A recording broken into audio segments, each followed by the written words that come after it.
Assalamu alaikum warahmatullahi wabarakatuh. My name is Razia Nisar. I am your Islamiyat instructor from tutoria.pk. उम्मीद करती हूँ आप सब अल्लाह की फज़ल व करम से बखैर आफ़ियत हैं। आज मैं आपके सामने एक नए सबक के मश्क के साथ हाजिर हूँ। सबक है सूरह अल-अहज़ाब का पहला रुकू। आइए बढ़ते हैं मश्क की तरफ। मश्क में सबसे पहले हमारे पास हैं अल-कलिमात व तराकीब। अल-कलिमात व तराकीब में हम अल्फाज मायनी का हल आपके सामने पेश करते हैं। अल्फाज दर्ज होते हैं, उनके मायनी हम आपको बताते हैं। आइए बढ़ते हैं अल्फाज मायनी की तरफ।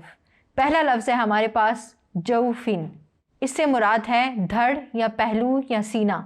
दूसरा लफ्ज़ है हमारे पास अदइयाई, इससे मुराद है मुँह बोले बेटे। उदऊहुम, इसका मतलब है उन्हें बुलाओ, उन्हें पुकारो। अगला लफ्ज़ तअम्मदत, मायनी उस एक औरत ने इरादा किया। उलुल अरहामी, इससे मुराद है रिश्तेदार, खूनी रिश्ते इससे मुराद होते हैं। अगला लफ्ज़ हमारे पास है तुज़ाहिरूना, इससे मुराद है तुम ज़िहार करते हो।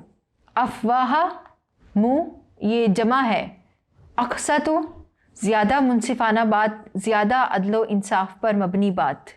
औला, मुक़द्दम, ज़्यादा हक रखने वाला। अगला लफ्ज़ हमारे पास है मस्तूरा, इससे मुराद है लिखा हुआ, तहरीर शुदा। जैसे सतर भी उर्दू में इस्तेमाल किया जाता है कि ये सतर इस तरह से लिखी हुई है, तो उससे मुराद होता है लिखी हुई तहरीर।